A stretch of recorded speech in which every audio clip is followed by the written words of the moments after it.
All right, good to go. Yes, sir. All right, so first and foremost, we give our praises and glory to Yahweh, Bahashem, Yahushai, Bahashem, Kakwadash. And the one is the Apostle GMS Col. So unto the faithful men as always continue doing the work of the Lord. All right, so Lord willing, you see, we're about to continue the Bible series. This will be, because like, you know, pretty much the scriptures, like the books, you know, you can, what's it called? Pretty much group them. Can't think of the damn word right now, but because right now, you know, the first 5 books, laws. Right now, the books that we read recently was all like history books, and now the next, which is gonna be the book of Job, right? Carter Water, and the next book gonna be Job, and then you know Psalms, probably that's more the wisdom, and then you gonna go back to the prophetic books, and then of course Apocrypha, so on and so forth. So you know, this one is Esther. And addition to Esther, we're going to add them together. You know what I'm saying? So, Lord willing, we can start with this article. We're just going to get like an overview of the time and everything like that. And the timeline. Then we can actually go into the story. But for the article, whoever reads it, I put it in the Telegram. If you can just skip the first 2 paragraphs and then go to where it says the timeline. And then we can read that. All right. Mm-hmm. So we got it. So we have editingwriter.com. Obviously, it's talking about the book of Esther, and we're going to jump down to the paragraph or bullet point of the timeline. The book of Esther occurs over a 10-year span. The years are 483 BC to 473 BC and take place between chapters 6 and 7 of the book of Ezra. The timeline breaks down this way. Persian King Xerxes decides to throw a riotous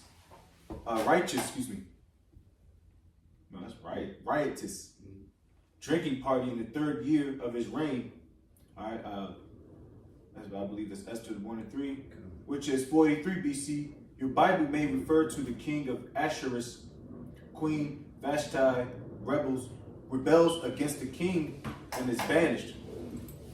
Esther 119, and the action picks up 4 years later in 479 BC when Xerxes decides to find a new queen. It is Esther 2 and 16 which informs us that this occurs in the 7th year of Xerxes' reign. We skip another 5 years to the 12th year of King Xerxes, Esther 3 and 7, which is 474 BC. The final jump of 9 months takes us to the 12th month of the king's reign, 9 and 1, Esther 9 and 1, which is 473 BC. And there are your 10 years. Right, and real quick, we can skip down. Let me see. We skip all the way down to where you see, because I believe you read this last week, but just an overview. Let me see. Can you go all the way down and then where it says the somewhat confusing Ezra, Nehemiah, Esther timelines, but then go to that section, but then go to where it says a more direct timeline, the book of Nehemiah. You know what I'm saying? Because like I said, you know, Esther took place in between Ezra, because it was a lot, and Ezra was a lot of time skip. You know what I mean? Because I believe the kings, if I could say it in order, what was his name? Cyrus, what, Cambyses, whatever that makes, Cambyses.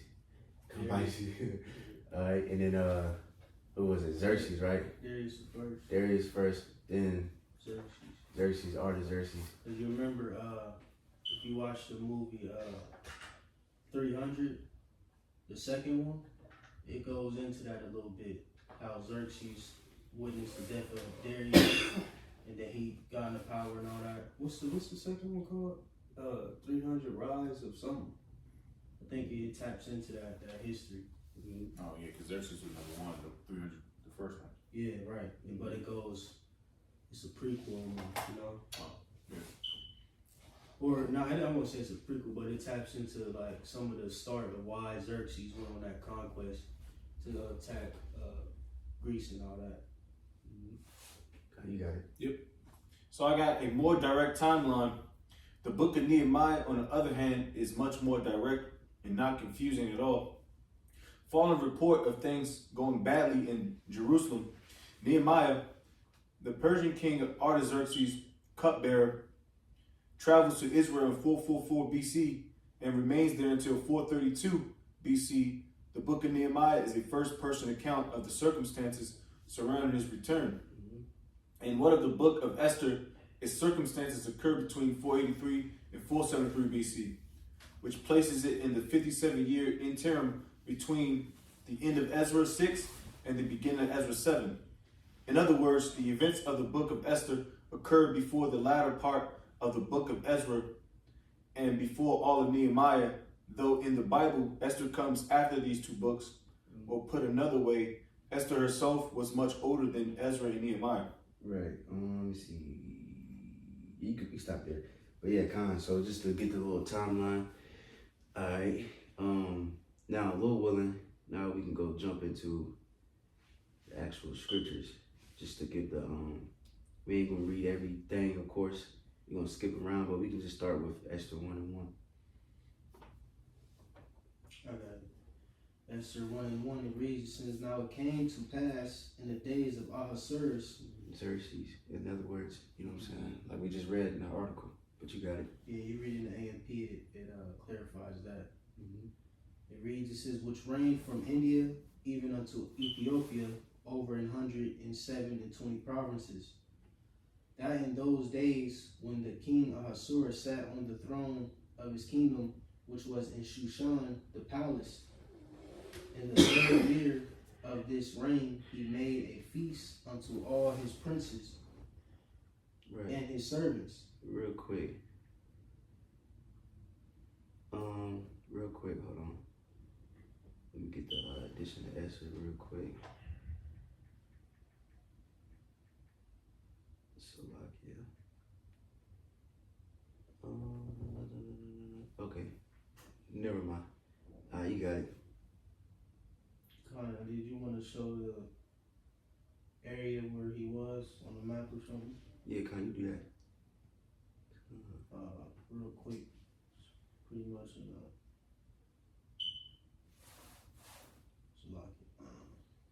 just, for the image.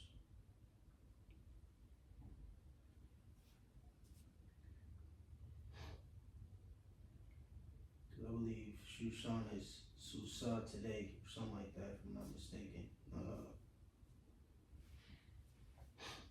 find a good one.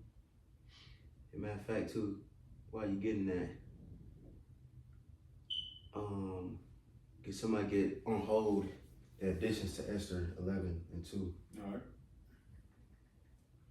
Because I believe this happened, because he said, what, that was the third year, right? It said, of Xerxes? When you read Esther? Mm-hmm.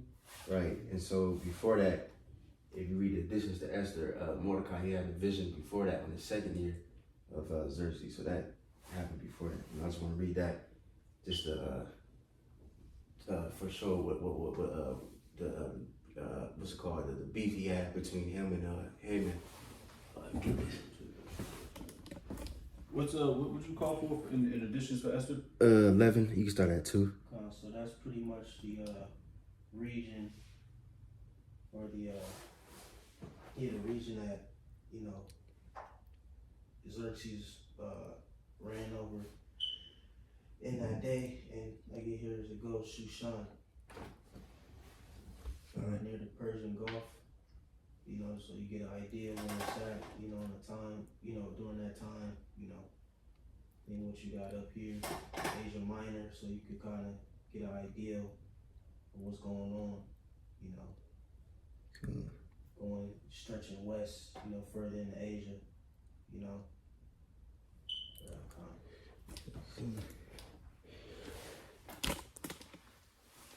But you want me to keep reading, or you want him to grab that? Yes. Addition to Esther only go up to 7. No.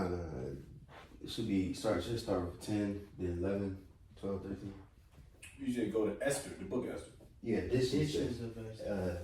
Apocrypha. Oh, you talking about? That's only go up to 7. What's the preset?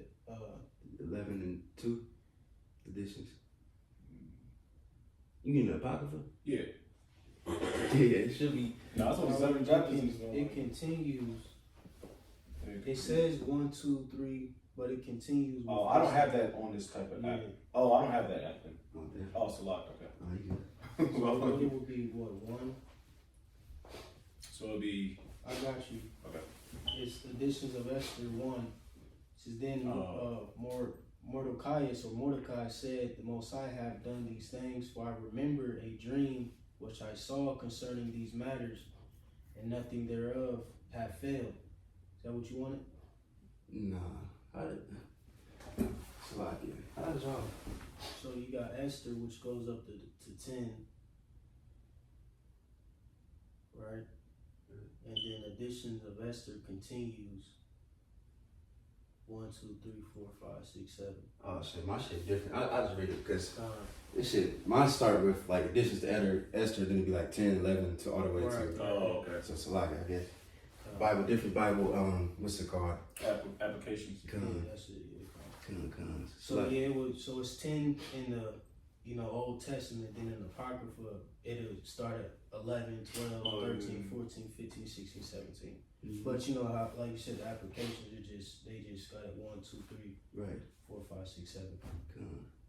But real quick, this is the Esther's 11 and 2, or I don't know, I guess it's a lot of confusion, but it says in the second year in the reign of Artaxerxes the Great, in the first day of the month Nisan, Mordecai, the son of Jairus, the son of Samai, the son of Kaisai, and the tribe of Benjamin, had a dream. Of course, it's going to be different because this was written in Greek. Yeah, so Salaki, real quick for Jake, if Jake want to find it, this is in editions of Esther 2 for us. Okay. But you got it. It says, who was a Jew? I think the way why it's written like this, because you got Esther, it goes up to 10. Yeah, that's And then they just say 11, 10, 11, 12. So it's just like it just continue. But it says, who was a Jew dwelt in the city of Susan, a great man, being a savior in the servitor in the king's court. He was also the captives with Nebuchadnezzar, the king of Babylon, carried from Jerusalem with Johannes, king Jeconias, king of Judah, and this was his dream. Behold, a noise of tumult with thunder and earthquakes and uproar in the land. And behold, 2 great dragons came forth ready to fight, and their cry was great. And at their cry, all nations were prepared to battle, that they might fight against the righteous people. And lo, a day of darkness and obscurity, tribulation and anguish, affliction and great uproar upon earth. And the whole righteous nation was troubled, fearing their own evils, and were ready to perish. Then they cried unto the Most High, and upon their cry, as if there were a little fountain, and was made a great flood, even much water. Alright, the light and the sun rose up, and the lowly were exalted, and devoured the glorious. Now when Mordecai, who has seen this dream, and what God had determined to do, was awake, he bare in his mind, and until night by all means was desired to know it. And pretty much, because like I said, this was the second year, so this was before that, Esther 1. So he had a dream, and the 2 dragons represent him and Haman, and then pretty much a prophetic dream what they about to face. And that water, he explains it, I believe, in chapter 13 or something. It explains that water goes into Esther. You know what I mean? Pretty much shows how she gonna pretty much save the nation. But I just wanted to get that real quick so you can, make sure you get the timeline correct. But you can go back to the Esther. Esther 1 and verse 3, it says, in the 3rd year of his reign, he made a feast unto all his princes and his servants, the power of Persia and Media, the nobles and princes of the province being before him. When he showed the riches of his glorious kingdom and the honor of his excellent majesty, many days, even 180 days. And when these days were expired, the king made a feast unto all the people, that were present in Shushan the palace, both unto great and small 7 days, in the court of the garden of the king's palace, where were white, green, and blue hangings fastened with cords of fine linen, and purple to silver rings and pillars of marble. The beds were of gold and silver upon a pavement of red and blue and white and black marble. That shit beautiful, you know what I'm saying? Hey, if heathen can have this glorious kingdom, you know, how much more ours, you know what I'm saying? But anyways, you got it. God, it reads, and they gave them drink in vessels of gold, the vessels being the diverse one from another, and royal wine in abundance, according to the state of the king. And the drinking was according to the law, none did compel, for so the king had appointed to all the officers of his house, that they should do according to every man's pleasure. Also Vashti, the queen, made a feast for the women in the royal house, which belonged to King Ahasuerus, Xerxes, on the 7th day, when the heart of the king was merry with wine. He commanded Mehuman, Biztha, Harbana, Bigtha, and Abagtha, that Zethar and Carcass, the 7 chamberlains that served in the presence of Ahasuerus the king, to bring Vashti, the queen, before the king with the crown royal, to show the people and the princes her beauty, for she was fair to look on. Right, fair means beautiful, so she was a very beautiful woman. She got it. But the queen Vashti refused to come at the king's commandment by his chamberlains. Therefore was the king very wroth, and his anger burned in him. Then the king said to the wise men, which knew the times, for so was the king's manner toward all the new law and judgment. Right, so she disobeyed a direct order, you know what I'm saying? Like, and then it's embarrassing too, in front of everybody too, like, you know what I mean? So that's why it's about to happen, what's about to happen. But you got it. God, it reads verse 14, and the next unto him was Karshina, Sithar, Admatha, Tarshish, Meres, and Marsina, and Memucan, the 7 princes of Persia and Media, which saw the king's face, and which sat the first in the kingdom. Which saw the king's face. I mean, it was pretty much was like close to him, pretty much. And I think the different translation. If somebody can maybe get the NLT. I got the AMP right here. Real quick. We got the names. I'm gonna start midway. It says the 7 officials of Persia and Media who had access to the king and were ranked highest in the kingdom. Right, because not everybody got access to the king, so that's what that means. They was all before his face. See, but you got it. Verse 15, KJV. It says, "What shall we do unto the queen Vashti according to law? For she had not performed the commandment of the king Ahasuerus by the chamberlains."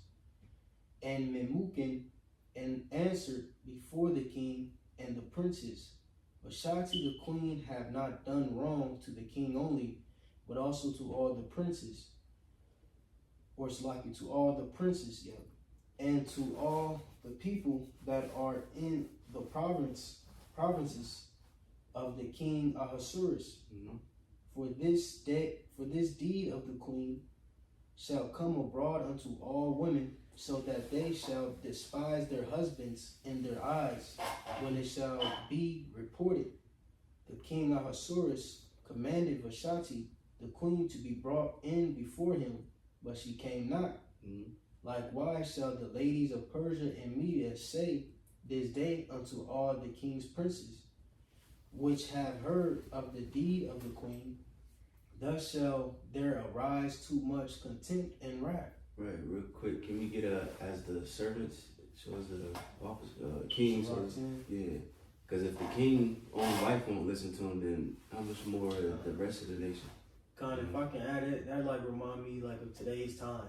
You know, a lot of people they like idolize Beyonce, etc. Yeah.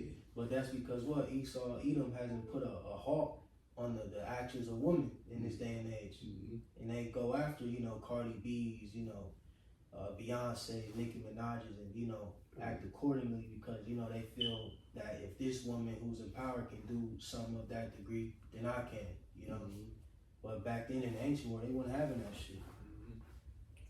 Even the boy Trump, his wife, you can tell that bitch hate that man. You know what I'm saying? And on camera, numerous times, he tried to grab her hand. She would smack it, shoo him away and shit. Look at him in disgust. If my wife ever did that to me on TV in front of everybody, man, she won't be my wife no more at all. I'd replace her the next day. She would be another younger, better looking woman. You know what I'm saying? Which this man did. But somebody got that? Yeah. Sirach 10, I'm gonna start at the top. It says, a wise judge will instruct his people, and the government of a prudent man is well ordered. As the Real quick, it says well ordered. So it's ordered. That shit was out of order, and then it like I said, you seen that with her, then the other women gonna do it, the children gonna start doing it, everybody gonna the men is gonna look at it like this nigga weak as hell, can't even control his own household. Anyways, you got it. Con agrees, verse 2. As the judge of the people is himself, so are his officers. And what manner of man the ruler of the city is, such are all they that dwell therein. Right. So your ruler, whatever spirit he's on, your people gonna take on that spirit. You know what I'm saying? So that's why that was very crucial that they had to do that. To set an example. Even King David did something similar to that. His wife was tripping. He had to put her away. I ain't gonna give you no more children, or no children. You know what I'm saying? This what you gotta do.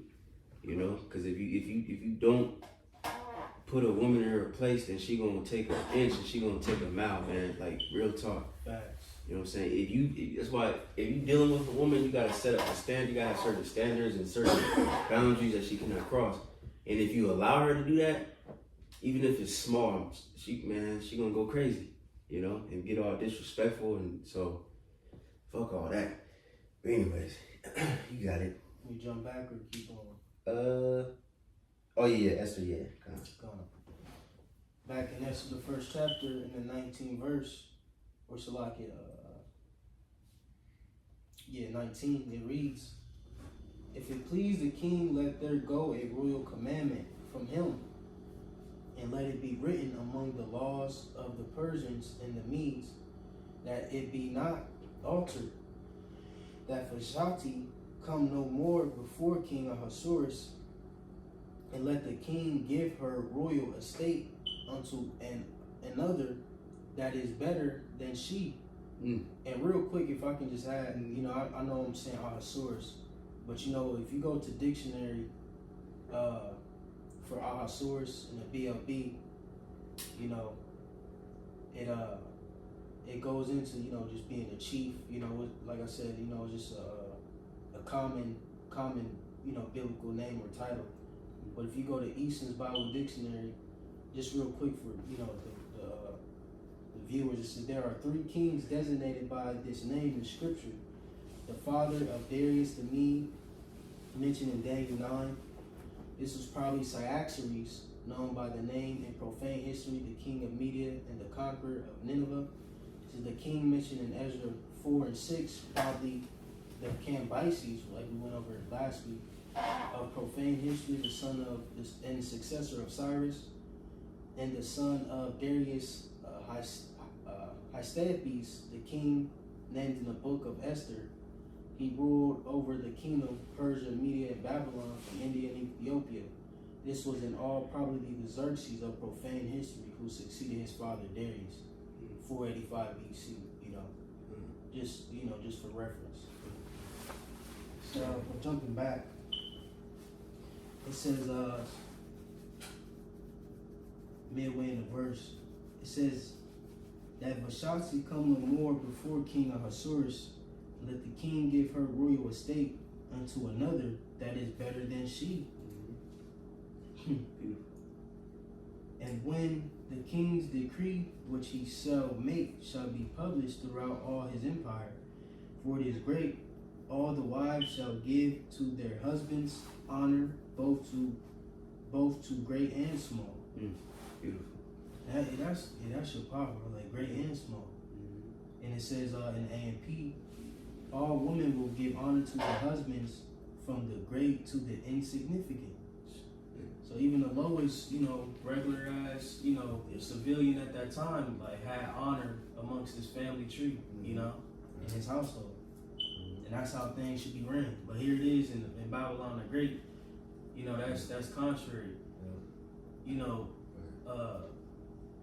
Bud Light Bill, who live in a trailer park, don't get honor from his wife and all that. Yeah, You know what I'm saying? for that She cheating on him with Joe Six Pack. Yeah, 6 foot, 6 pack, 6 figure type niggas. Yeah, that's fucked up, man. Yeah. But that's how you know in the ancient world things are very different, man. Mm-hmm. The lowest of the lowest man has some type of, Honor amongst his wife. Yep, honor amongst his family, man. But reading on verse 21.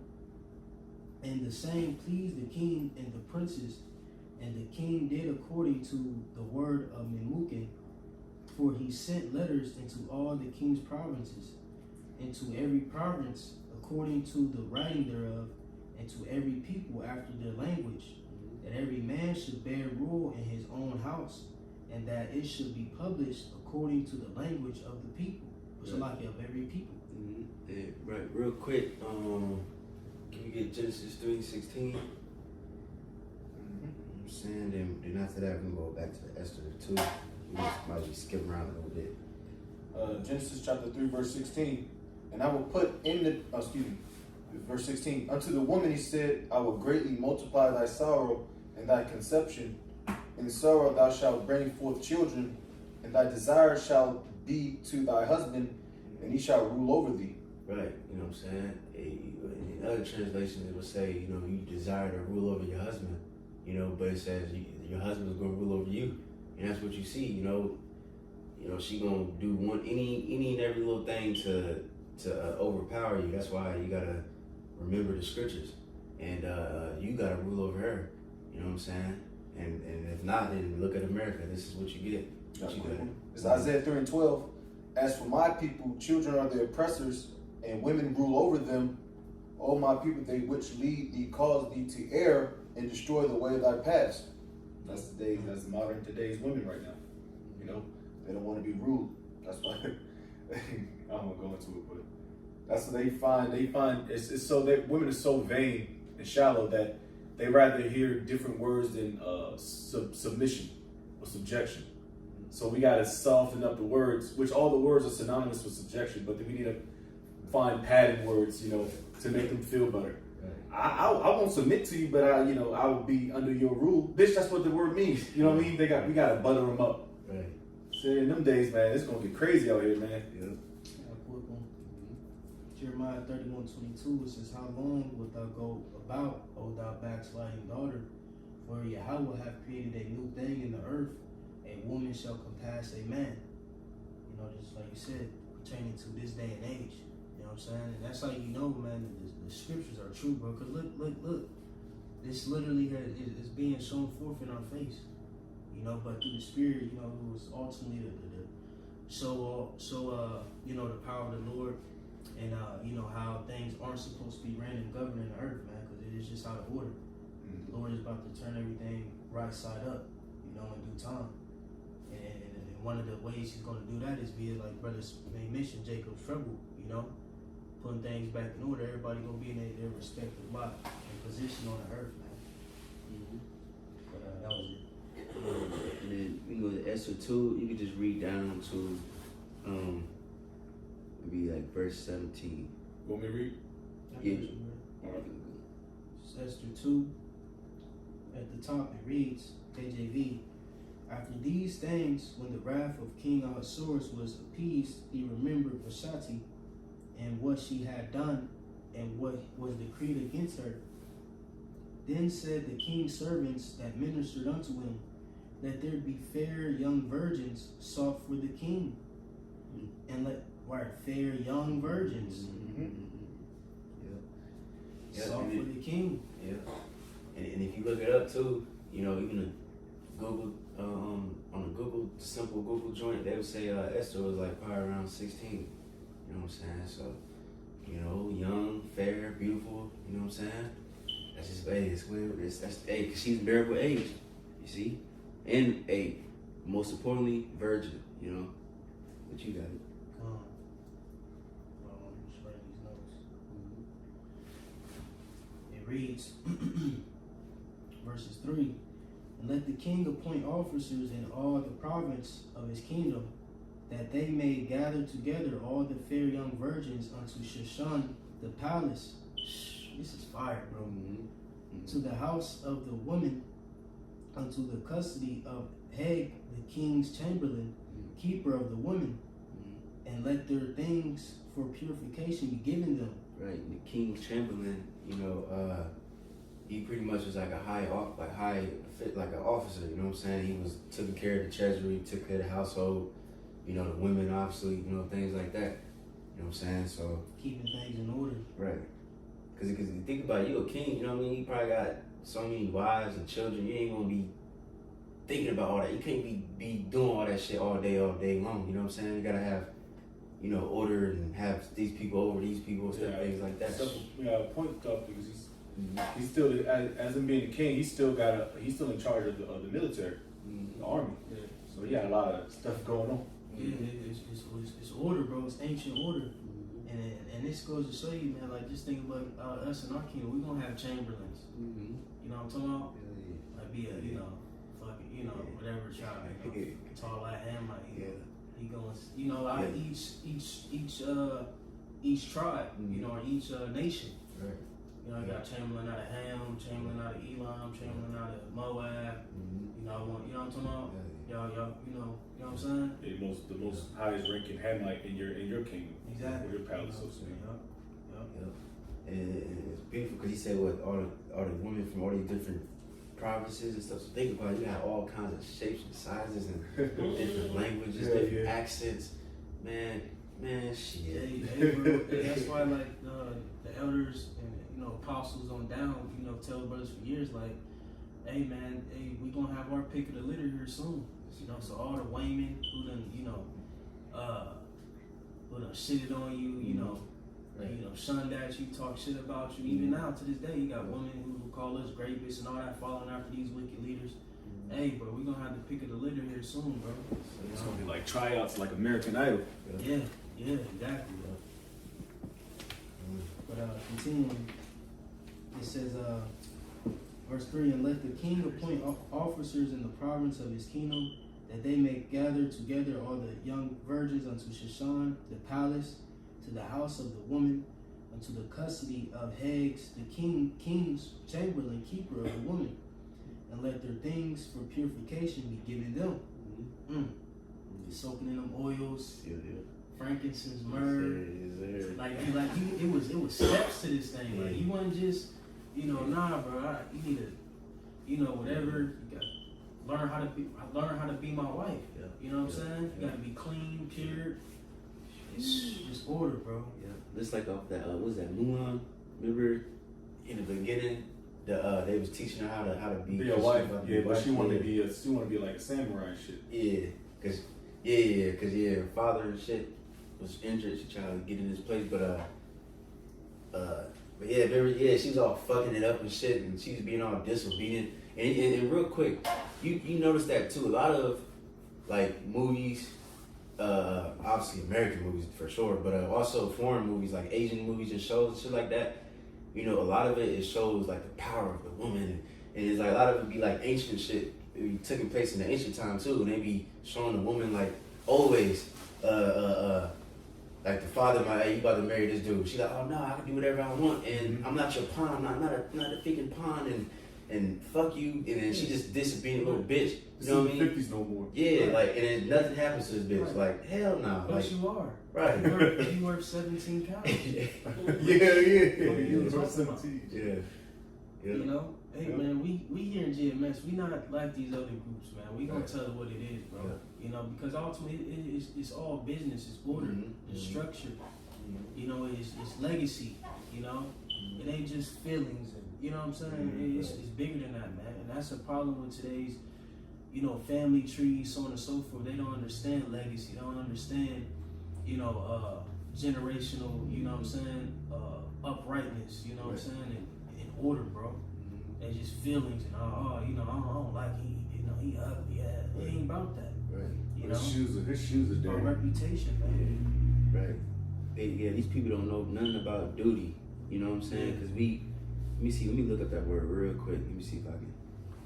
Because like you got like us men, we wasn't just sitting on our ass all day. We had to go to war and shit. Mm-hmm. So you know what I mean? We had to risk dying. You risk, okay, you gotta get married to this man. Okay, cool. Well, that's all. You know what I mean? You gotta do a crazy ass job or some shit. Right. You know, but it's your duty. You know.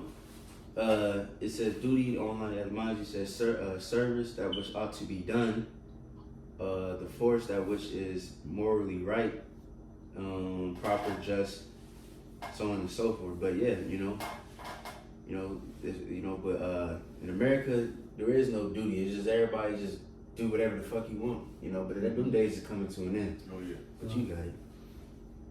It reads, verse 4, and let the maiden which pleaseth the king be queen instead of Vashti. And the thing pleased the king, and he did so. Right, and this goes to show that men want no sense then. Mm-hmm. You know? Right. Get this witch out my face, man. Right. Get a new witch. Yeah. You know? Easy, man. Yeah. Verse 5, it says, now in Shushan, the palace, there was a certain Jew whose name was Mordecai, the son of Jair, the son of Shimei, or Shimei.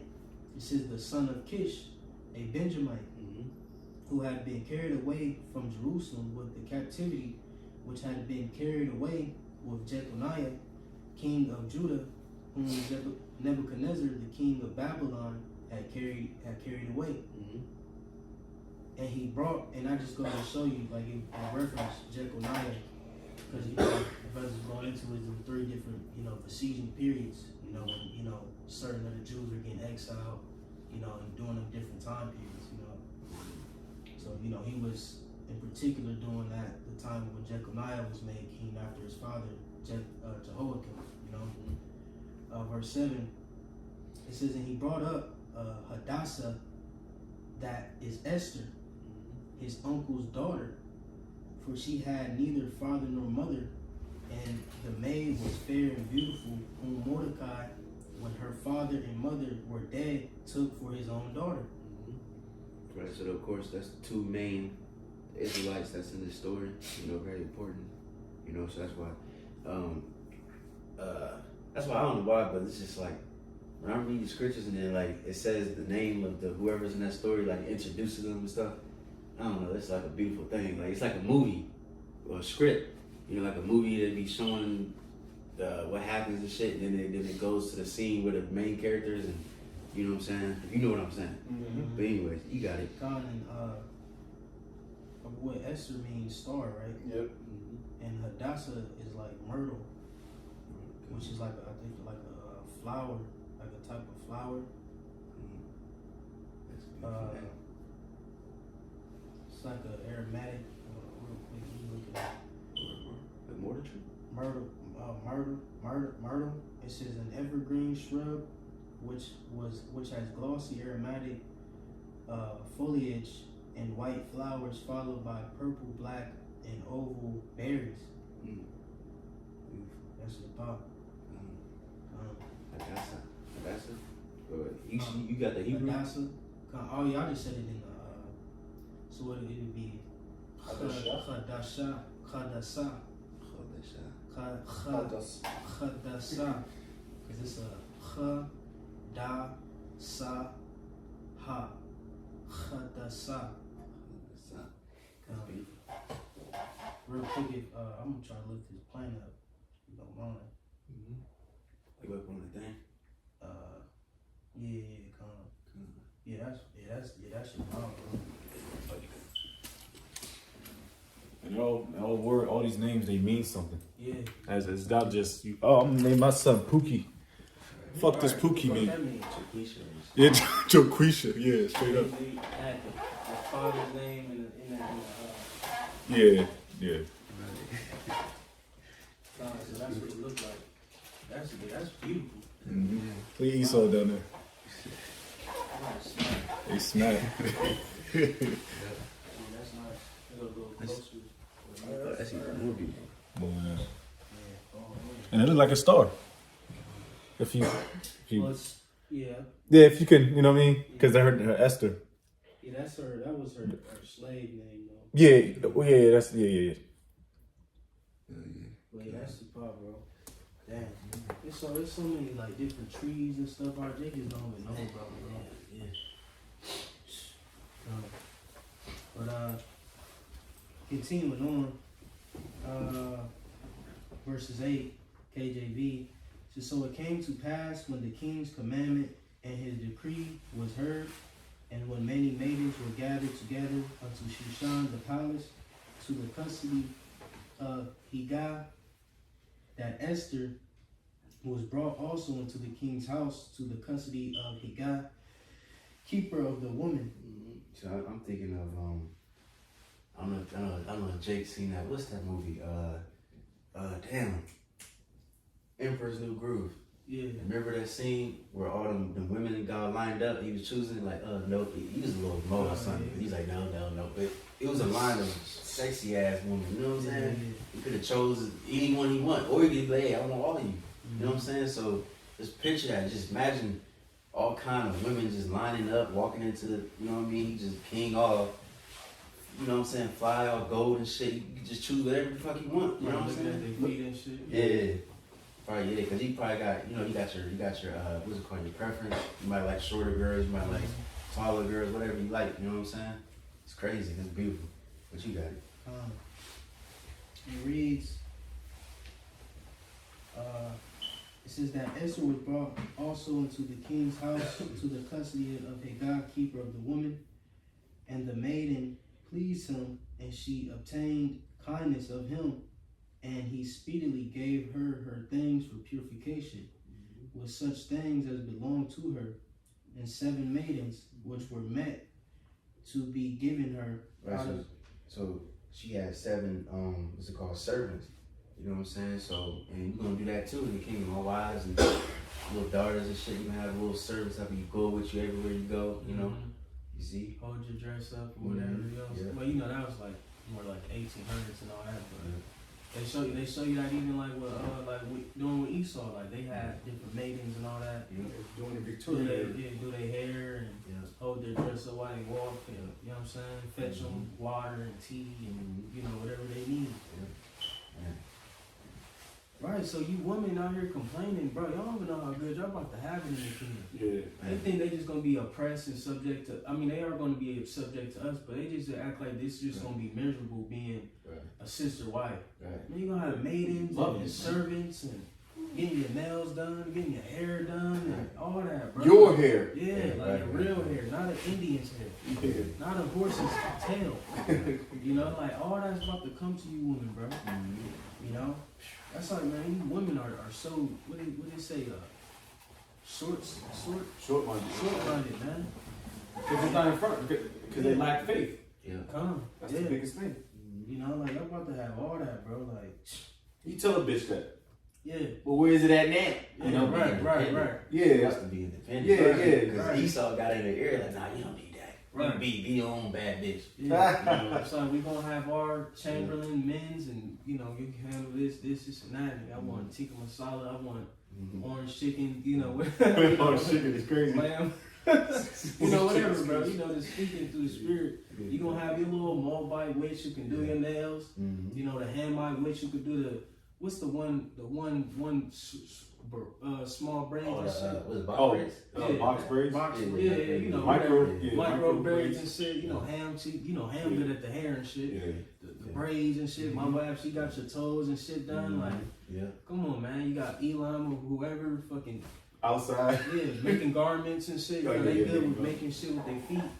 You know, like, you know what I'm saying? Sewing, like, come on, man. Yeah, it's real You gonna have them sewing you new garments, and every day you get a new garment. Yeah. I want this color garment stitched up by the night. That And nigga if Mo, it don't have it, I'm gonna tell my husband. they said that nigga Mayweather, he don't wear underwear once. Yeah. He only wear underwear in his t-shirts once every day. So he throw them shits out. Right, new panties every day, Yeah. silk pressed panties. Sheesh. And I want to go see my husband today. Make me something new. Right. Like they don't think like that though. Yeah. Maybe some perfume or Yeah, something. come on, man. You gonna have all that different perfumes and shit. Perfume galore. Come on, man. Like Yeah. said, just think about that's right. a woman love her closet. Yeah. Man, come Man, on. what? What? That closet's gonna look crazy. That's bro. gonna All be types wild. of dresses, and you just gonna have servants in your closet making shit at, you know, with all types of fabric. They just going, it's like, I'm just, you know, just visualizing for a woman to help you blame it out who may watch. So you get an understanding of what you're going to come to. What your lot's about to be. You know? Yeah. Because I don't think like brothers ever really like tap into like what a woman, Right. you know, will receiving a king. Like you gonna have, like they just have ribbons of fabrics, Right. all different colors. All right, you know, you gotta cut it off and sew it. Like, you know, I'm just thinking through the spirit, like how a woman, you know what I'm saying, would, you know, like, you know what I'm saying, like at least my woman. That's how I want it for my woman. Right. They gonna have different fabrics. You know, these, like I said, you just gonna have servants in your closet. That shit gonna look like Joanne's. Yeah. I know, yeah, the Bobby store Joanne's. Joanne's. Straight up. Like, you see, that's showing me your closet's gonna be Joanne's. Yeah, straight up. Like, literally. Yeah. You know what I'm talking about? Cutting and sewing and come on, man. You Nah, know, my bitches gotta go through boot camp first. Yeah. You know this David. Nah, I'm joking. I'm joking. You know what I'm saying? But you know what I'm saying? Like these women, they don't even know, man. Good food. And you got. Come on, they gonna have different nail polish with diamonds and, you know, fucking chandeliers sparkling. Just imagine a Israelite woman's nail parlor in the kingdom, bro. Man. You know. Man. The ain't like that, cause you gotta think like how Jake do today when they put their woman on. They give them hair shops, nail parlors. Come on, you gonna have lash tech. You know, you wanna get your lashes. I mean, he ain't gonna be fake, cause you know what I'm saying. But you know, Right. all the necessities that a woman need, man, it's going to be on a heightened level.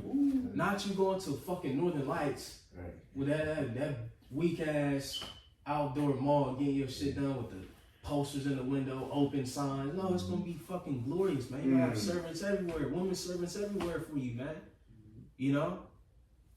Come on, bro. And I want that for my women. Yeah, straight up. I'm gonna hook my women shit up. Yeah, Yeah, hey, the chalice and shit, Yeah, 'cause checking on them like. yeah, I'm gonna walk through that bitch, you know.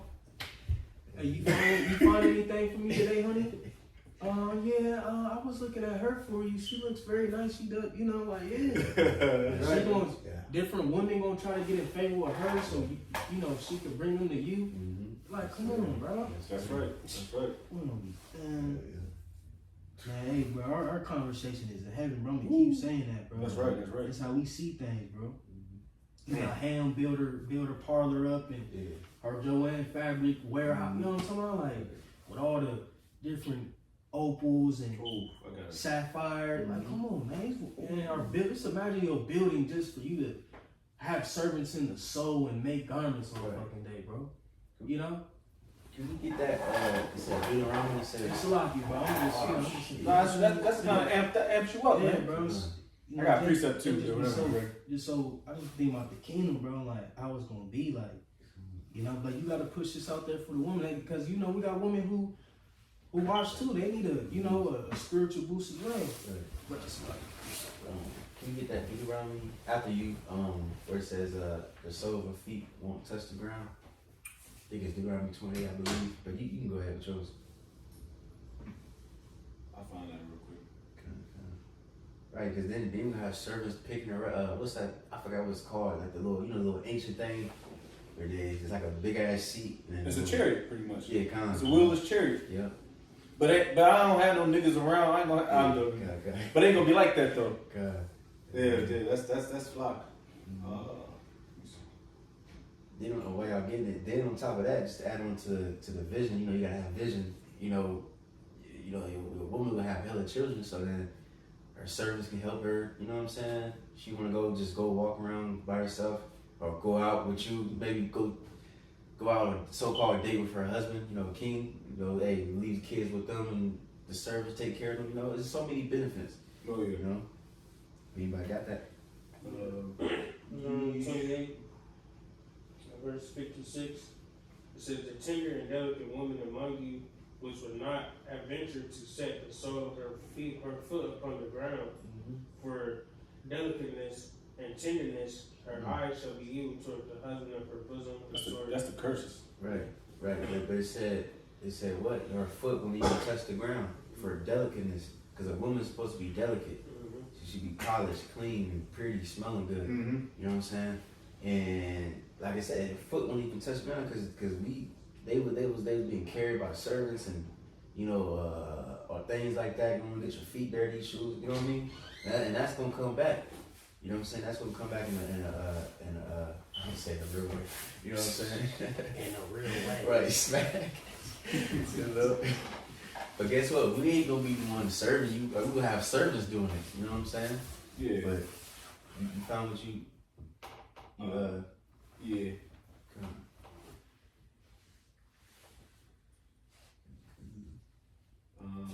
Ezekiel 39. That's pretty much. I'm good, but continue employment because it goes into something different. But there will be. That's why our land is going to be. It's going to be. Oh, several continue. Yeah. It's going to be a oscillating door. There's going to be heathen coming in, the welcome center of Israel. Them niggas coming out, signing out. Yeah. That's why we're going. It's going to be a well-oiled machine because women require a lot. You know what I mean? In Israel, of course, we're going to require a lot too. But we're more practical. But this is how it's going to be. That's our mindset. We're kings and princes on this earth, princesses on this earth, man. Mm-hmm. So we require a lot, man. I know myself, man. It's going to be every week. It's going to be Yayifu cherry coming through just to Yeah. Right. Yeah. Bro, we're gonna literally have chariots over our house. Yeah. It's that in is Isaiah, is it 4? We say a cloud should be over every dwelling. Yeah, come on, Isaiah 4. Fifth verse. You got it. Oh, yeah. But and this was with a heathen, you know, not to mention. Yeah. But continuing on, where we at, verses 10. It says, Esther had not showed her people nor her kindred, for Mordecai had charged her that she should not show it. Right, keep it a secret, you know. But you got it. And Mordecai walked every day before the court of the woman's house to know how Esther did and what should become of her. Right, man. You know it's beautiful too. Probably have water fountains and all kinds of flowers and shit, man. You know, just paint the image in your head. You know, but you got it. This is now when every maid's turn was come to go into the king Ahasuerus. After that she had been 12 months, according to the manner of the woman. For so were the days of her purification accomplished. 12 months, a whole year, being trained. And, you know, real quick, if I read in A&P, verse 12, it says, now when it was each young woman's turn to go before King Ahasuerus, after the end of her 12 months, under the regulations for the women, for the days of their beautification were accomplished as follows. Beautification, that's beautiful. I like how they read that right there. Yeah, that was fly. So they learning how to stand upright, how to dress, how to speak, you know, all that, and it's gonna go into further. How to eat in front of other people. Damn, that's fly. Yeah, that's the spirit. Cause I was thinking that too. Like, cause you gotta think now this woman, she in the midst of nobles and stuff like that. Yeah. You know, nobles. You know, they ain't just like, you know, they got a thing about themselves. They ain't just all slunched over. You know, maybe the what's the shit called? Like the food, the forks. I don't know. The salad fork, the soup spoon. Yeah. It's just like the movie with my shorty Anne Hathaway, the Princess Diaries. They always get like a bitch from New York. she has like heirlooms. And she come in and she's from New York. Everything's dirty. She don't know how to eat. You know what I mean? Yeah. Those movies always pop up, but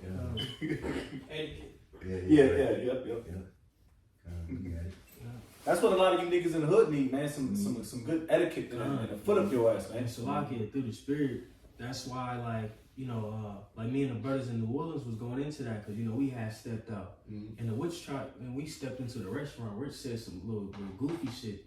You know, so now I'll speak off camera. She was just being funny because she wasn't used to seeing Jake stepping like that. Yeah. You know what I'm saying? Right. And we had made a video on it, a lengthy video on it about how also we by default we are real regal people, royal people. Right.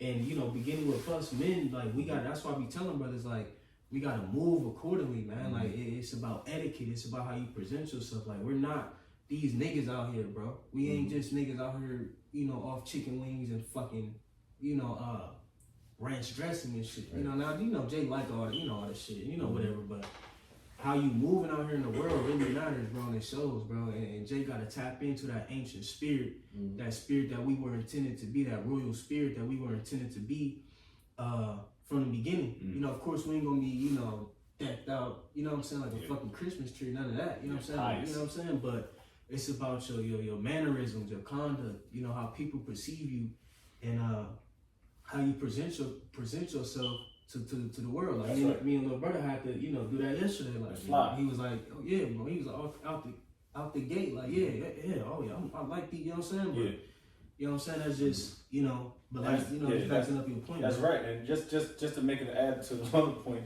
they call us bummerlights, man. But we esteem ourselves not through pride though. We esteem ourselves because we do have to represent something. It's way more than us. I have to physically here on earth. I have to represent brothers that's below me and above me in this camp especially. So if I go out looking like an asshole, and then that joint catch wind through the apostle and elder bishop, come on, man. And then shit rolls down quick after that, bro. Phone calls, elder Peloy won't be able to sleep. You know what I mean? Tazawana. But that shit rolls down. That's why we try to keep everybody's shit in order, man, through the spirit to the best. You call us bums all we want, but Jake, I've seen some fly ass bums in GMS. So. And Jake upstanding people. Like when we go out and study, we were respected. Yep. People reverence us like, dang, who do you know what I'm saying? Like, dang, these dudes, who are these dudes? We present ourselves where we, in the eyes of people, are regular guys, but our spirit is exalted, amongst the masses, man. Yep. Because that wisdom, knowledge, and understanding shows forth through our gait and through our mannerisms and how we, move on a day to day. Well respected, They said well, we might be bums physically, but you're a bum spiritually. I'm cool with that. Real quick, because just going into how you were saying, she's trained up how to be more. What was that word? You said etiquette, right? Yeah, learning etiquettes and how to, carry yourself. Real quick, this is Sirach 41, and where's it at? 16. It said, "Therefore be shamefaced according to my word, for it is not good to retain all shamefacedness, neither is altogether approved in everything."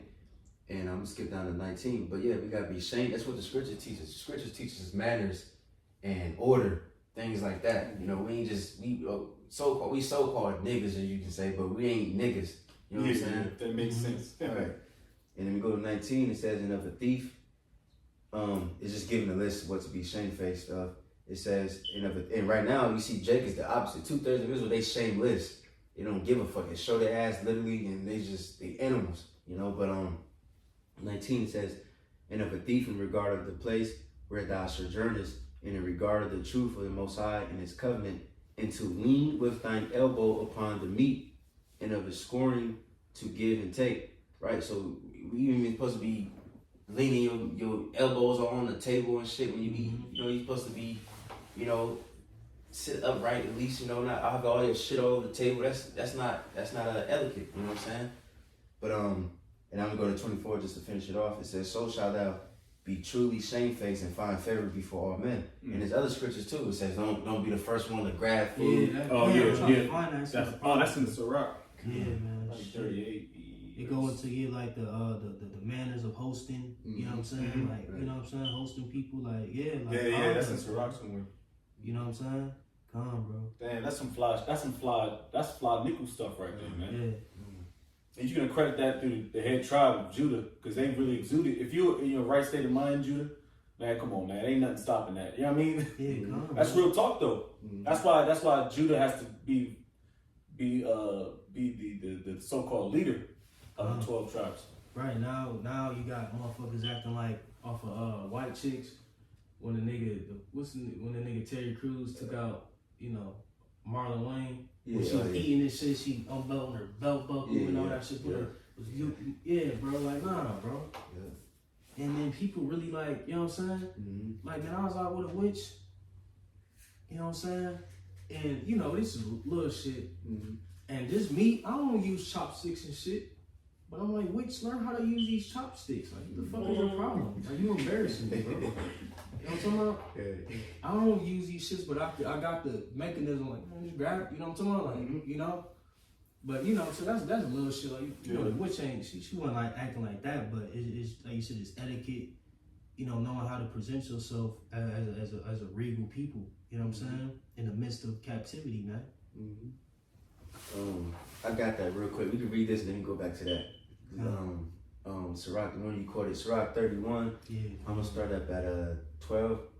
It says, "If thou sit at a bountiful table, be not greedy upon it, and say not, there is much meat on it." And Jay be all excited, you know what I mean? I'd be excited too, but I mean, shit, like, you gotta, like, oh shit, like, you never see, like, you know, your mama, she cuss your ass out, like, man, you act like you never ate before. Like you been there. Like I don't feed you at home or something, you know? Yep. But it says, remember that a wicked eye is an evil thing, and what is created more wicked than an eye. Therefore it weepeth upon every occasion. Stretch not thine hand whithersoever it looketh, and thrust it not with him into the dish.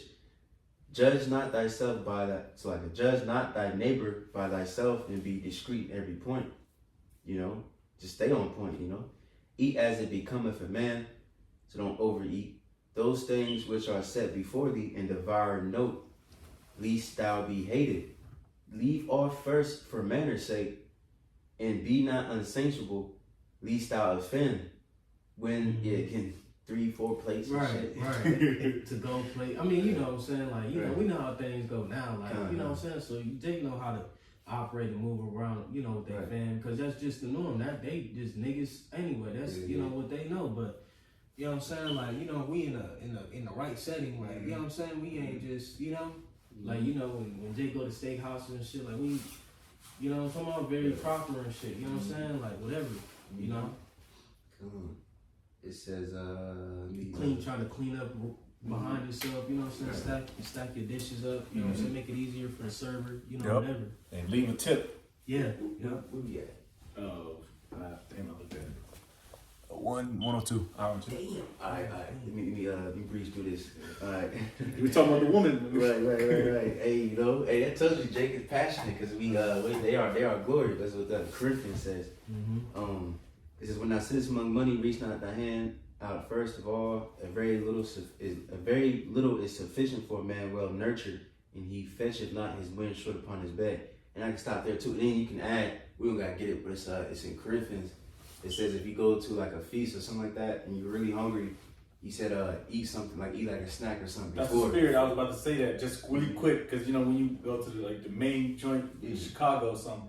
Mad brothers, but there's a lot of brothers up there that gets their food first. Yeah. And so younger brothers, we out there collecting trash and put a little quick 7-Eleven sandwich in your system before you, because you want to eat last. Yeah. But that's the spirit. So we got more. So you might not eat at all. Yeah. And then if a brother is young in the faith and he might be older in age, there's going to be an older brother's going to get that man a plate just because it's age. So there's ways around it, you know, and that shows a lot of discipline, man, and high standards, man. I love that, man. You seen the apostle get his plate, man. He chilling, man. Yeah. But now we taking the spirit. This is, bro. This is kingdom building, bro. Like, you know, this is all in through the spirit. Like, even just going through this, you know, it's based upon Esther, but it's a lot that you can pull from this ancient time period and apply it to, you know, what we got going on now, what we are approaching, you know, in the kingdom, man. You know, so Lord, I believe this edifying as hell, bro. This is real, bro. This is us, you know. But let me jump back. Yes, sir. Okay, finishing out Esther 2:12. It reads, it says, "Where the days of their," in the middle of the verses, is "where the days of their purification accomplished, to wit 6 months with oil of myrrh, and 6 months with sweet odors, and with other things for the purifying of women. So she's sitting in them oils like, and it's just like when you soak something or marinate, it's like she marinating. Right. Yeah. Bro, the witch, she ain't no witch, but bro, he had women marinating in oils. Man. So that means, so that means, like Jake marinate chicken. Yep. That's that that seasoning and all that get up in there, that flavor up in there. Yeah. So you rubbing on it, it's just embedded in her skin, bro. That is sick. Yeah, That is sick, bro. Yeah. That's fly. Good, That's boy. how you do it, man. Yeah, and nowadays you got women that are marinating seafood boils. Oh, That's why that box be all, and their hygiene be bad. pH off. Page all. Smell like weed and shit. Yeah. Hell yeah, no weave, Right. weave and weed, man. Right. They got weave smell. Oh yeah, Oh, that man, burn, bro. FTs. Now black and miles. Oh man, That's nasty work, bro. disgusting, man. Verse 13, it says, Then thus came every maiden unto the king, whatsoever she desired was given her to go with her out of the house of the women unto the king's house. Hey, what he said? Yeah, Shamar would say, "Hey, if ain't tricking if you got it. If you got it, she got, she got everything she desired. Come. What more do you want? You know what I'm saying? But you got it." Verse 14, in the evening she went, and on the morrow she returned into the second house of the woman to the custody of Sheshagaz, the king's chamberlain, which kept a concubine. She came in. So it was like levels. Like, all right, this is the first level. Yeah. It was like waves of like courses you had to go through to get to the king, bro. Yeah. That's order. So she going through. She went to Higai, and now she going to Sheshagaz, the king's chamberlain, another chamberlain, which kept the concubines. She came in unto the king no more, except the king delighted in her, and that she were called by name.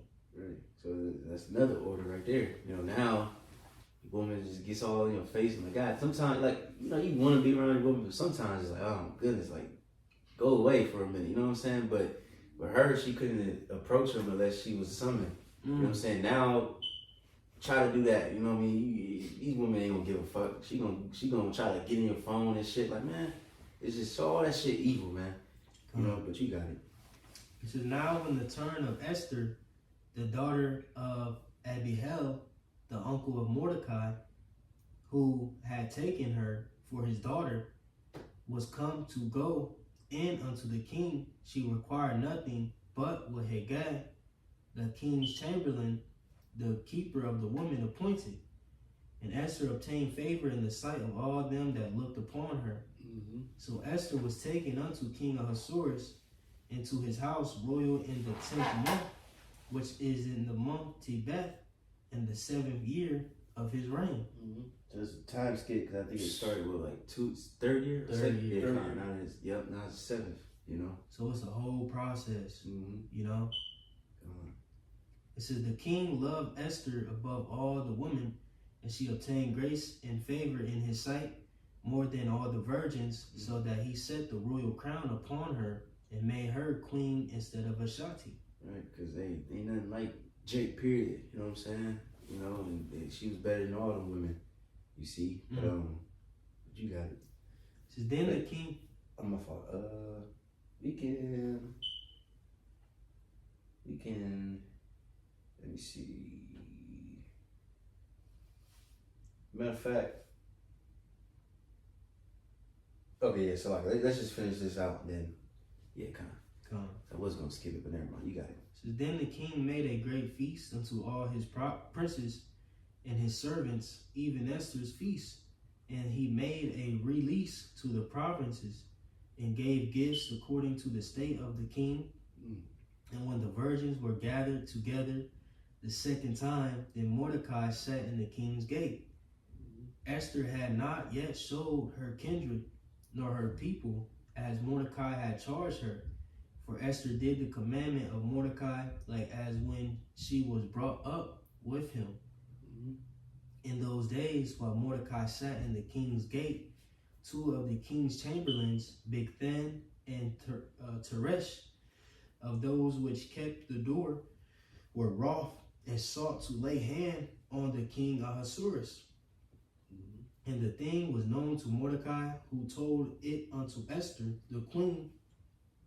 And Esther certified the king thereof in Mordecai's name. And when inquisition was made of the matter, it was found out thereof. Therefore, they were both hanged on a tree, and it was written in the book of the Chronicles before the king. Right, so remember that, because Mordecai, he wasn't rewarded as yet. You know what I mean? But it's gonna come back into the story later. You know what I'm saying? But now we can just read just a little bit of Esther 3, and then we're gonna skip around a little bit. This is Esther's 3rd chapter at the top. After these things, the king Ahasuerus promote Haman, the son of Hammedatha, the Agagite, and advanced him and set his seat above all the princes that were with him. Right, so he was, because if you go to, where's that at? I think it's Samuel. You know what I mean? He pretty much was a, what's it called? Amalekite. You know what I'm saying? Real quick. Just real quick. Let me see. Can we just get real quick 1 Samuel 15 and 20 just to prove that? And then after that, can we go to the what's it called? To the Apocrypha and get let me see, additions to Esther. So it says 12, so that would be, I think, 3 for y'all. 3 and 6. But you can read that Samuel first. It says 1 Samuel chapter 15 at the 20, and verse 20, excuse me. And Saul said unto Samuel, Yea, I have obeyed the voice of the Lord, and have gone the way which the Lord sent me, and have brought Agag, the king of Amalek, and have utterly destroyed the Amalekites.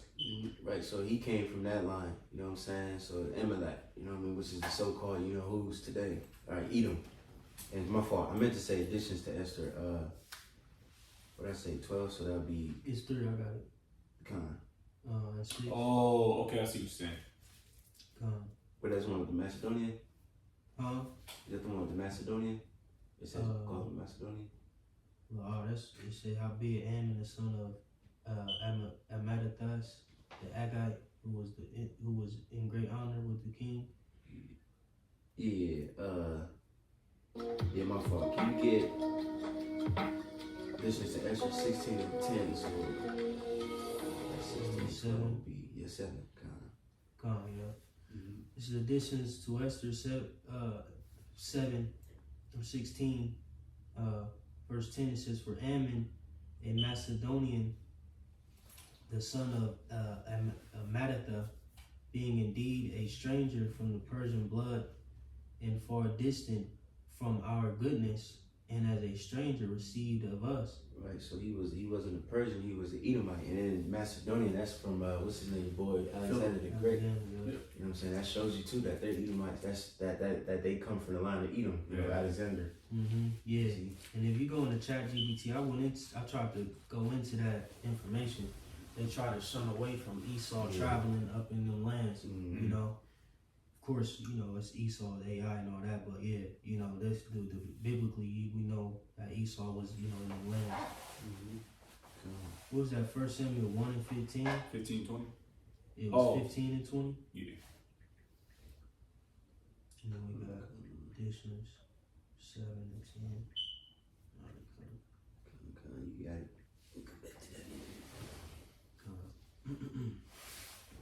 It reads, Esther 3, verse 2, it says, And all the king's servants that were in the king's gate bowed and in reverence Haman, for the king had so commanded concerning him. But Mordecai bowed not, nor did him reverence. Then the king's servants, which were in the king's gate, said unto Mordecai, Why transgresses thou the king's commandment? Now it came to pass, then they spake daily unto him, and he hearkened not unto them, that they told Haman to see whether Mordecai's matters would stand, for he had told them that he was a Jew. Mm-hmm. Right, so he didn't bow to Haman, you know, and now he's saying he's a Jew, and then they probably obviously knew that history between the Jews and your boy Emelech, you know, and then they gonna start complaining about the Jews because, you know, all throughout history they always looked at us as we just a rebellious people, but you know we don't want to serve men, we want to serve the Most High, you know, but you got it. It reads, verse 5. And when Haman saw that Mordecai bowed not, nor did him reverence, then was Haman full of wrath, and he thought scorn to lay hands on Mordecai alone, for they had showed him the people of Mordecai. Wherefore Haman sought to destroy all the Jews that were throughout the whole kingdom of Ahasuerus, even the people of Mordecai. Right, this is typical Esau. You know, probably got red and shit, mad as hell. And one Jew or one J, he get mad at one J, he want to kill all the goddamn Jews. Like, goddamn. Just like, what was that, Ptolemy Philopator? When they didn't allow him into the holies of holies. I don't know if Jake remember that in that Daniel. You know, he went back to Egypt and put hell on all the Jews. You know what I'm saying? He branded them with the brand of Dionysus and all that. Sought to kill them. You know what I'm saying? Those who ain't come in league with him. You know, just fuck shit, man. It reads, verse 7, in the first month, that is the month Nisan, in the 12th year of King Ahasuerus, they cast Pur. That is the lot before Haman from day to day and from month to month to the 12th month, that is in the month Adar.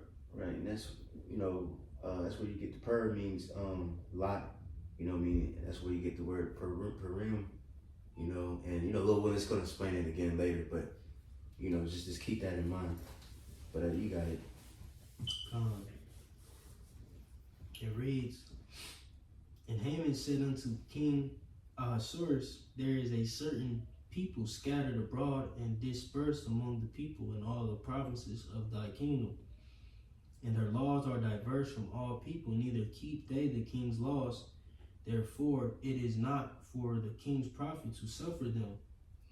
If it please the king, let it be written that they may be destroyed, and I will pay 10,000 talents of silver to the hands of those that have the charge of business to bring it into the king's treasuries. Right, so you see, he said we these people, you know, their laws and as adverse from all people, you know, and you can read that wisdom. We don't gotta get it, but wisdom was just for the sake of time. But Wisdom of Solomon 2, you know, it said the wicked was speaking against the righteous, and he said, these people are contrary to us, like they clean contrary to the laws that we have, you know, and you know, they upbraided us, defending of the law, so on and so forth. So you just see that all throughout history. Esau, typically the East Edomite, you know what I'm saying? He always was mad at Jake because we never was trying to bow down to certain. Of course, like Apostle Tahar, he said we're gonna obey the law till we can't obey the law no more. You know, of course we're gonna try not to speed and things like pay your taxes, all that shit. But when it comes to taking an MOTB, you know what I'm saying? That's when all that shit gonna stop, and then we're gonna be, in their eyes, rebellious, and you know, and we're gonna serve the Lord. And then what's Esau gonna do? What's Revelation 20? We're gonna behead them. Yep. You see? But you got it. It reads, verse 10, and the king took his ring from his hand and gave it unto Haman, the son of Hammedatha, the Agagite, the Jews' enemy. Real quick, for the sake of time, let me see. Let me see. Can you just read verse 13, and then we're gonna just go to chapter 4 just for the sake of time. Verse 13, it reads, and the letters were sent by post into all the king's provinces to destroy, to kill, and to cause to perish all Jews, both young and old, little children and women, in one day, even upon the 13th day of the 12th month, which is the month Adar, and to take the spoil of them for prey. Right. So then that copy was sent out to all different provinces, so on and so forth. So now, let me see. You can go to Esther 4. Let me see. Skip around a little bit. Matter of fact. Okay, so that's what we're gonna do. So chapter 4, I'm just gonna summarize it because, like I said, it's almost time for camp, so I don't want to take too long.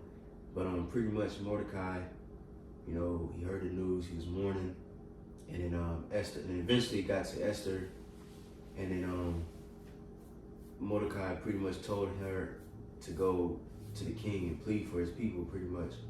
You know what I'm saying? And then pretty much, she wasn't able to go to the king because, like we said earlier, you can't just go up to him, you gotta be summoned.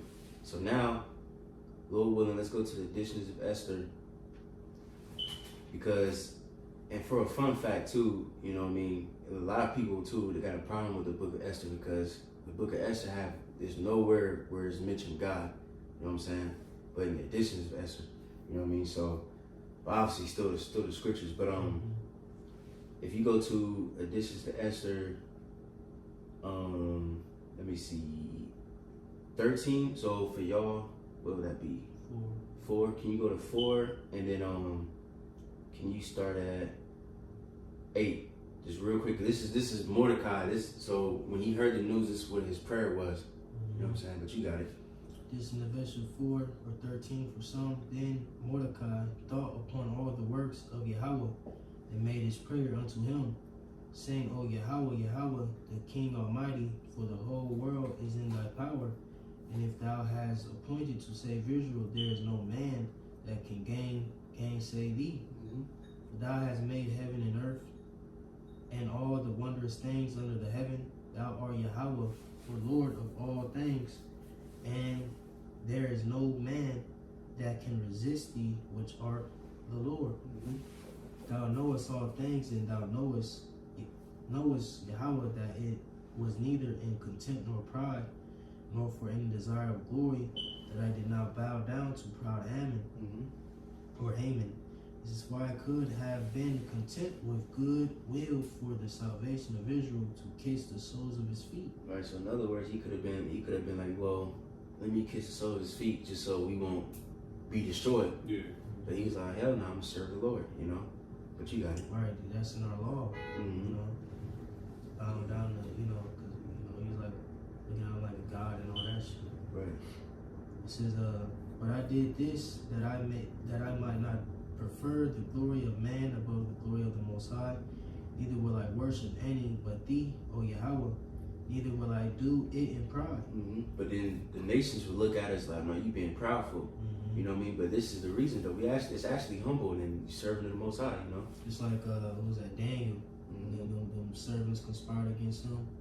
Because he didn't bow down when the symbols and the instruments went off to bow down to the idol. Right. Like that's when you got put the lines in at that point the first time. It says, and now, O Yahweh, God and King, spare thy people, for their eyes are upon us to bring us to naught. Yea, they desire to destroy the inheritance that had been thine from the beginning. Despise not the portion which thou hast delivered out of Egypt for thine own self. Hear my prayer, and be merciful unto thine inheritance. Turn your sorrow into joy, that we may live, O Yahweh, and praise thy name, and destroy not the mouths of them that praise thee, O Yahweh. All Israel in like manner cried most earnestly unto Yahweh, because their death was before their eyes. Right. So now we can go to the next chapter, and then because in the Esther in the Old Testament, it explains this too, but it doesn't go into much detail. It just goes into how she went into the court, and then he called her to her, things like that. This is more detailed, what happened that day. But you got it. Edition of Esther 5 or or 14 for some. Queen Esther also, being in fear of death, resorted unto Yahweh, and laid away her glorious apparel, and put on the garments of anguish and mourning, and instead of precious ointments, she covered her head with ashes and dung, and she humbled her body greatly, and all the places of her joy she filled with her torn hair. And she prayed unto Yahweh God of Israel, saying, O my Lord, thou holy art our King, help me, desolate woman, which have no helper but thee. For my dangers in mine hand, from my youth up I have heard in the tribe of my family that thou, O Yahweh, tookest Israel from among all people, and our fathers from all their predecessors, for a perpetual inheritance, and thou hast performed whatsoever thou didst promise them. Right, real quick, Salaki. So, Jake can read that in her own time. I meant to go to the next chapter. She's pretty much praying. But I'll get a little bit to the next chapter. The edition of Esther 6, at the top, or would it be 15 for some, says, and upon the third day, when she had ended her prayers, she laid away her mourning garments and put on her glorious apparel, being gloriously adorned. After she had called upon the Most High, who is the beholder and savior of all things, she took 2 maids with her, and laid the one she leaned as carrying herself daintily, and the other followed, bearing up her train. Spirit of Esther. Yeah. Spirit. And she was ruddy through the perfection of her beauty, and her countenance was cheerful and very amiable, but her heart was in anguish for fear. Go that word ruddy. Yep. Just say, like Esau controversy. Right, yeah. She just looked beautiful, She's young. beautiful, man. Right. Says, then having passed through all the doors, she stood before the king, who sat upon his royal throne, and was clothed with all his robes of majesty, all glittering with gold and precious stones, and he was very dreadful. Man. It's a fucking heathen. Yeah. Just imagine when Jake got lightning and shit. You come into our throne, we just sitting out. You know what I'm talking about? Like, Right. what's his name? Thanos or fuck. Yeah. No, this the other nigga, Adam. Black Adam. Oh, yeah. Yeah, shoot, the niggas. He like Oh, Superman. yeah. You know, Rock, with spiritual power. Yeah. You know what I'm talking about? Yeah. Lightnings and thunderings and shit. You know what I'm talking about? Like, you gonna see the wedge. Man, right. Yeah. You know what I'm talking about? They glistening. Yeah, the whiz all glistening and shit. Yeah. That shit was crazy. That was a beautiful movie. He said, you gonna see the wizard. Smack. It says, then lifting up his countenance that shone with majesty, he looked very fiercely upon her. And the queen fell down and was pale and fainted, and bowed herself upon the head of the maid that went before her. Right, Slaki, just for reference, because they give you a glimpse of Xerxes in the movie 300. He wasn't all effeminate and shit like that, bro. You know what I'm saying? Bald and shit. He had hair. He had a beard. You know what I'm saying? How you look all fierce and shit with no beard? Yeah, with no beard in your face. You know what I'm saying? It says, then lifted up his countenance that shone with majesty. He looked very fiercely upon her. And queen fell down and was pale and fainted. She was scared. That's fire. That's really show you, like, man, these were real men back then. You know what I'm saying? Yeah. What you look at a nigga today and slap him? Yeah. How dare you? Yeah, you probably about to cuss that. Not bitch, but you probably about to cuss her ass out. Like, what? Then you see she fell and, he showed mercy on her, And bowed herself upon the head of the maid that went before her. This is real, man. We're going back to that, bro. Then, and this, like I said, is heathen, bro. It says, then the Most High changed the spirit of the king into mildness, who in a fear leaped from his throne and took her in his arms till she came to herself again. This is like some movie shit. Right. Oh, no. Garments flapping and shit. Right. Man. It said to right, He holding her and shit, you know, she all fainted in hell and shit. He pressing her and shit, trying to wake her up. My darling. And comforted her with loving words and said unto her, Esther, what is the matter? I am thy brother, be of good cheer. Thou shalt not die, though our commandment be general, come near. Right, real quick, just for, like, if you somebody's confused, you say I'm thy brother, like, you know, that's, if you read Tobit, he said that to his wife too, like, you know, you are my sister, like, hey, sister, what's wrong? You know, because that's what, you know, your wife is like your sister, you know, not literally, you know. It's your companion. Right. It says, and so he held up his golden scepter and laid it upon her neck. That shit glorious right there. You know, tap that bit right there. You know that? Alright. Alright. This was, man, we just do that dessert to man. He tripping, man. And so he held up his golden scepter and laid it upon her neck and embraced her and said, speak unto me. And said she unto him, I saw thee, my Lord, as an angel of the Most High, and my heart was troubled for fear of thy majesty. For wonderful art thou, Lord, and thy countenance is full of grace. She buttered him up. And as she was speaking, she fell down for faintness. She got active. I want to see this, bro. Yeah. It says, then the king was troubled, and all his servants comforted. You know, he probably was smacked like. Smack this shit. It is. He all concerned as shit. You know what I'm saying? Shaking her. Oh, good job. Oh, man. Smack. That was it? You read that? Okay. Alright, come. So now, real quick, let's go to Esther. Go back to the Esther 7. Not that, hold on, you guys. I jumped it.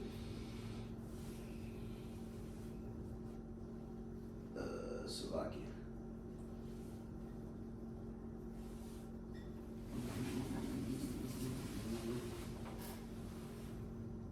Alright, let's just get Esther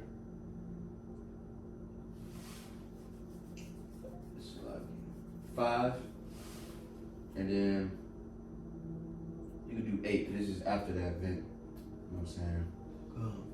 Esther 5 and 8, it says, if I have found favor in the sight of the king, and if it please the king to grant my petition and to perform my request, let the king and Haman come to the banquet that I shall prepare for them, and I will do tomorrow as the king hath said. Right now, yeah, let's just finish that out, and then go to chapter 6. It says, then went Haman forth that day joyful and with a glad heart. But when Haman saw Mordecai in the king's gate, that he stood not up, nor moved for him, he was full of indignation. Mordecai against Mordecai. That's funny, bro. Like, I could just see that Mordecai just sitting there at the gate looking at him and shit. Yeah. He walking by like, nigga, you know what I'm saying? That's some funny. And the scriptures is real. They gotta understand this is real life events, bro. You gotta see, you gotta imagine what's going on. You know, Mordecai is sitting out there like, you know, it's fucking evil. Like, Goddamn. look, this nigga. Yeah. You know what I'm saying? It's crazy. So nevertheless, Haman refrained himself, and when he came home, he sent and called for his friends and Zeresh, his wife. And Haman told them of the glory of his riches and the multitude of his children and all the things wherein the king had promoted him, and how he had advanced him above the princes and the servants of the king. Haman said, moreover, yet Esther, the queen, did let no man come in with the king unto the banquet, and she had prepared but myself. And tomorrow am I invited unto her also with the king. So he geeked, like, Right. you know what I'm saying? He thought he was doing something. He thought shit was sweet. Yeah. That's funny, man. Hey, that's how you know the Lord, bro. It's cruel, bro. Mhm. Through the spirit, like, set his ass up for the woo. Yeah.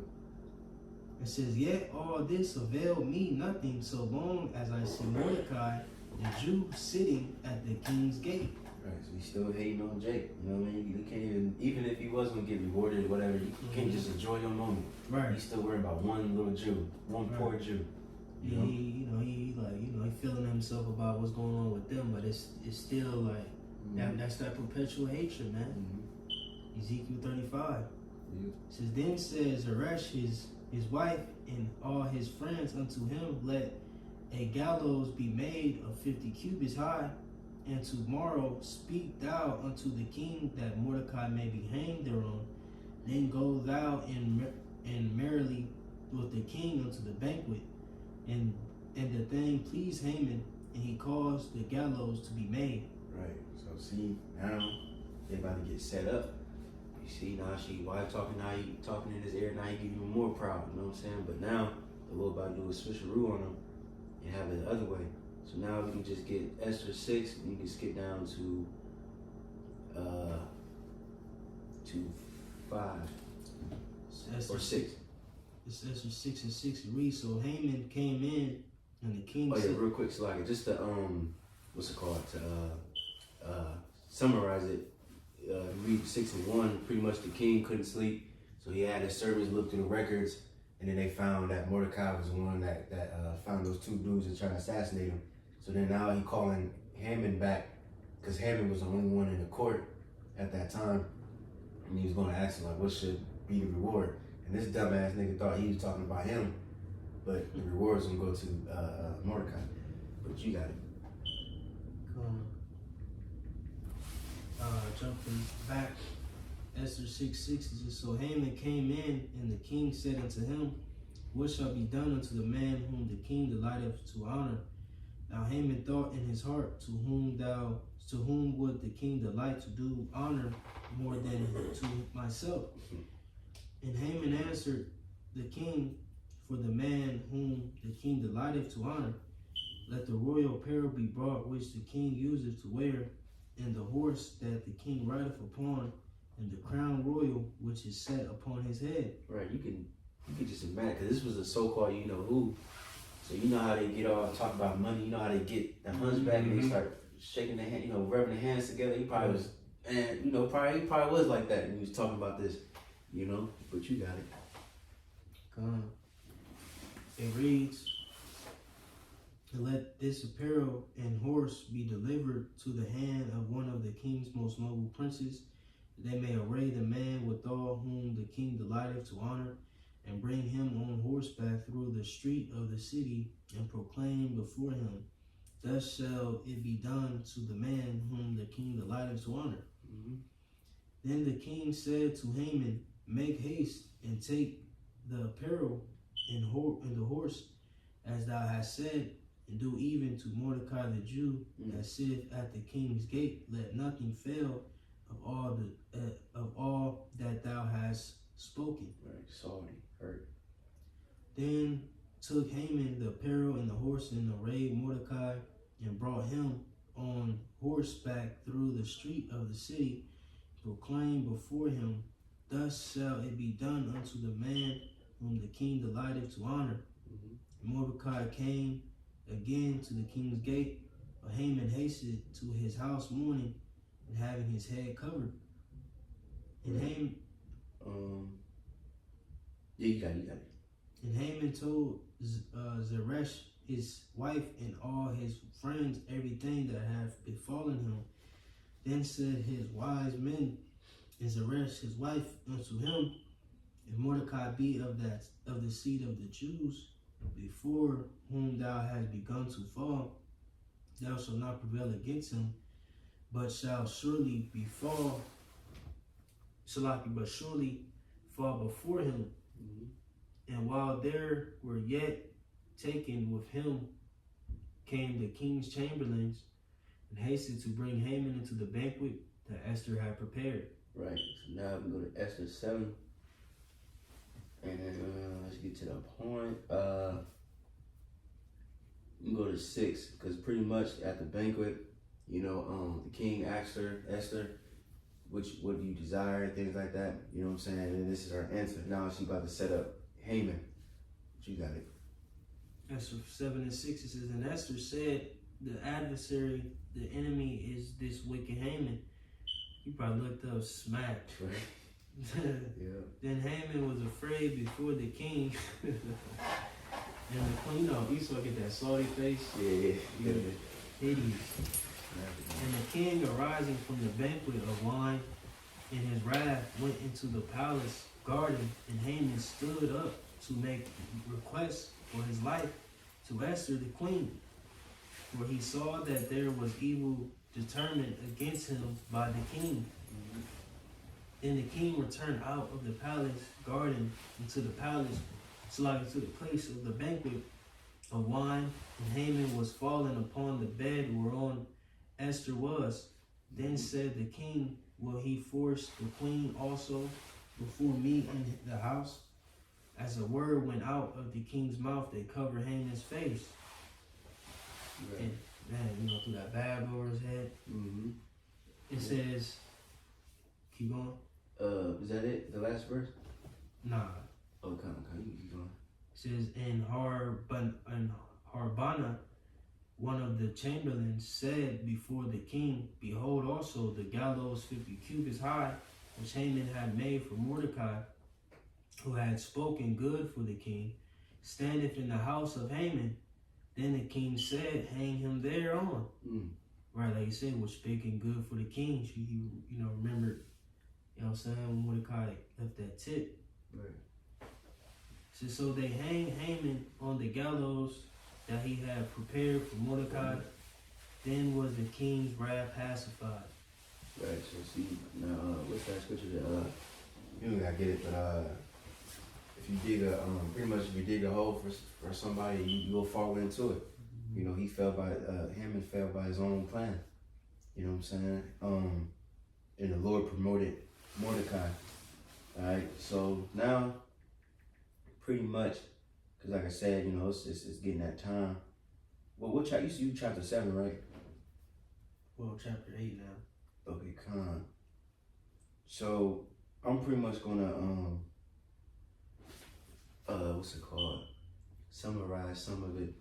So, pretty much the king asked her, what else you want? You know what I'm saying? And then, pretty much, hold up. I'm trying to type it in real quick. How you spell Perum? P-U-I-M. Come on, the water. So let's go to Esther 9. And you can you can start at 1, but we're gonna skip around a little bit.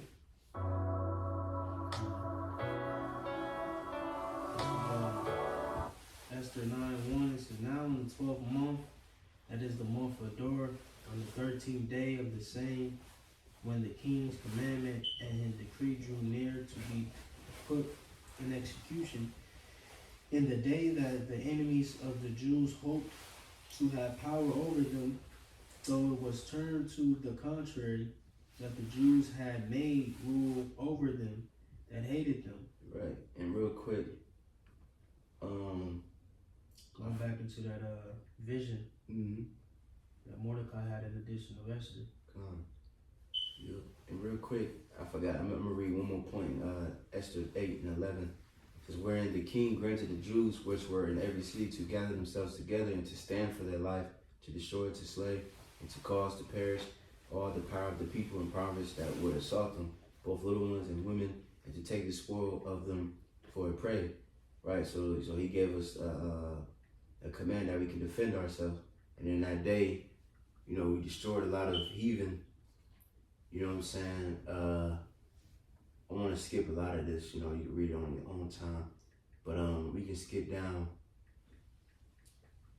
to verse 15. Esther 9:15. It reads, For the Jews that were in Shushan gathered themselves together on the 14th day, also on the month Adar, and slew 300 men at Shushan. But on the prey they laid not their hand. But the other Jews that were in king's provinces gathered themselves together and stood for their lives, and had rest from their enemies, and slew of their foes 70 and 5,000. 70 and 5,000, but they laid not their hands on the prey. Right, and I don't know if you skipped it or not, but just in case you did, even Xerxes' men also helped the Jake too, you know, also fight with us. You know what I'm saying? In certain places, you know what I'm saying? But you got it. Cause this was like, you gotta remember, this was the decree over all the provinces. You say you had 127, so you know the letters got sent out. But you know what I'm saying? You know, the new letters came through once Haman's plan got destroyed. Right. Keep going. Yep. Verse 17 says, on the 13th day of the month Adar, and on the 14th day of the same rested day, and made it a day of feasting and gladness. But the Jews that were at Shushan assembled together on the 13th day thereof, and on the 14th thereof, and on the 15th day of the same they rested, and made it a day of feasting and gladness. Therefore the Jews of the villages that dwelt in the unwallowed towns made the 14th day of the month Adar a day of gladness and feasting, and a good day of sending portions one to another. It's lucky, bro. And you know, just a while back, like Jake, you know, going into like the whole high holy days, like these high holy days, a lot of them represented us being delivered from our enemies and the Lord destroying masses of people, bro. Passover, Purim, you know, even in Hanukkah, you know what I'm saying? Like this was us getting the victory over our enemies. So where's the love at? You know what I'm saying? Concerning these other nations. And there's literally high holy days based upon us destroying them. Dedicated to us, you know, getting a victory over them. That are not celebrated in the church at all. You know? Yeah, straight up. But they'll celebrate New Year's Eve, Christmas, and then even Halloween. Right. Crazy. Come on. Can you skip to 24? Come on. Esther 9:25. But when Esther came before the king, he commanded by letters that his wicked device, which he devised against the Jews, should return upon his own head, and that he and his sons should be hanged on the gallows. Oh, my fault. Wait, what? Oh, my fault. You read 24? Esther 9:24 says, because Haman, the son of Hammedatha, the Agagite, the enemy of all the Jews, had devised against the Jews to destroy them, and had cast that is the lot, to consume them and to destroy them. It wasn't in 12 months he did it, if I'm not mistaken. It said, I forgot. he's casting lots. We look it up. 25 says, but when Esther came before the king, he commanded by letters that his wicked device, which he devised against the Jews, should return upon his own head, and that he and his sons should be hanged on the gallows. Wherefore they called these days Purim, after the name of Pur. Therefore, for all the words of this letter, and of that which they had seen concerning this matter, and which had come unto them. Right. We can stop there, you know, just to show you the history of Purim. No, how you say it? Purim. Purim. It says, let's just read chapter 10. It's only 3 verses, and then we can end it there.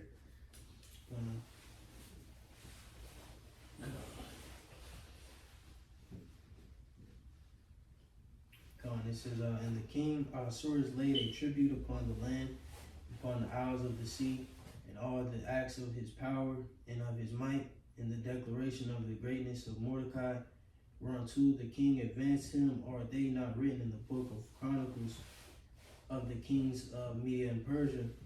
For Mordecai the Jew was next unto King Ahasuerus, and great among the Jews, and accepted of the multitude of his brethren, seeking the wealth of his people and speaking peace to all his seed. Right, see, so, well, that's pretty much the conclusion of the book of Esther. You know, beautiful story, the Lord deliver us. And Lord willing, you know, he gonna deliver us again from Amalek one more last time. You know what I'm saying? Because this man, it's the same shit. Thousands of years later, he still wants to destroy all the Jews, all the Israelites. You know what I mean? But the Lord ain't gonna allow that. It was a year. 12 Come. months. Yep. Come. He was casting lots. He said day after day, month after month, Come. to conspire to kill the Jews. So it's like a mockery. Somehow. Right. Yeah.